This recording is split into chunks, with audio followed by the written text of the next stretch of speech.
السلام عليكم. فيديو ديال اليوم على نشرة الأخبار تاعت الجزائر اللي هضروا فيها على موضوع ديال الإضرابات اللي كانوا وقعوا شحال هادي وجابوهم بأنهم وقعوا اليوم، بالإضافة لموضوع الصحراء. ما نطولش عليكم، نخليكم مع الفيديو تشوفوا. بالتضامن والمساندة، قضية الصحراء الغربية تعود إلى واجهة الأحداث الدولية، والشعب الصحراوي يؤكد تشبثه بالسيادة وحق تقرير المصير.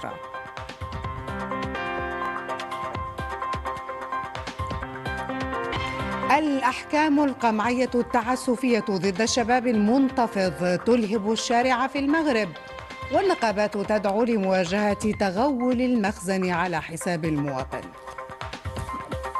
شعب يريد الحرية وإسقاط الفساد، وشعب آخر يريد الحرية والاستقلال. تتقاطع المطالب وتلتقي عند الجاني. نظام مخزني عميل يستقوي بذل التطبيع، أعمى وأصم عن واقع داخلي في المغرب المؤلم، وشباب على التحرر عازم، وفي الصحراء الغربية لا بديل عن تقرير المصير. في المغرب الاحتقان والتوتر يتصدران المشهد، وتزايد حدة الغضب في الأوساط الشبابية بسبب ممارسات المخزن القمعية والاعتقالات التعسفية. أما النقابات فتدعو لمواصلة الاحتجاجات في الأيام المقبلة. لينا بالعيدة. في الصحراء الغربية دفع قرار مجلس الأمن الدولي 2797 بالقضية إلى قلب الأحداث الدولية، حيث تعرف القضية الصحراوية متابعة من قبل الخبراء والملاحظين الدوليين لم يسبق لها مثيل، وسط مطالب صحراوية بالسيادة وتقرير المصير. حورية جرجارة. تكشف الدراسات والوقائع التاريخية عبر الزمن أن مسيرات الشعوب وهي تنشد الحرية لا توقفها ولا تنال منها حواجز القرارات والتكتلات الدولية مهما اشتدت قبضتها.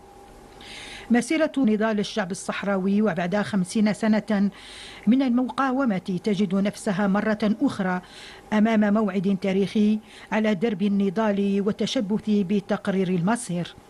قرار اللي يقول ويأكد عنه مدة تواجد المينورسو مدة عام، ده معناه أن الأمم المتحدة ما زالت مسؤولة عن تصفية الاستعمار في الصحراء الغربية، وإلى حد الساعة تصفية الاستعمار في الصحراء الغربية لا تمكن إلا من خلال تصويت الشعب الصحراوي في يعني استفتاء حر ونزيه ويقرر هو مصيره.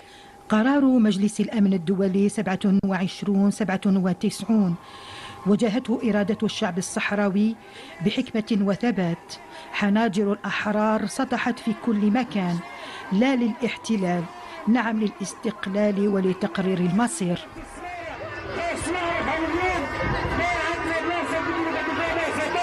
لا يوجد يعني قرار بنتائج مسبقة كما قال ديمستورا، لا يوجد فرض على أحد، هناك مفاوضات يدعو إليها المبعوث الأمين العام، يستمع إلى الآراء جميعها، تأتي المبادرات الأخرى. وفي الوقت الذي يسعى فيه النظام المغربي إلى تغليط الرأي العام الداخلي والخارجي بالانتصار المزعوم، تأتي تحليلات الخبراء والقانونيين لتؤكد مبدأ تقرير مصير الشعب الصحراوي كمرجعية أساسية للحل. Of the United Nations mission for the referendum in Western Sahara, MINURSO, for another year. The extension of MINURSO's mandate today testifies to the Security Council's continued commitment to a just, lasting solution in line with its relevant resolution in Western Sahara. كما يؤكد المتتبعون لقرارات مجلس الأمن الدولي أن تمديد ولاية بعثة الأمم المتحدة للاستفتاء في الصحراء الغربية المينورسو لسنة كاملة يعد مؤشرا جوهريا لتكريس مبدأ الاستفتاء وتقرير المصير للشعب الصحراوي.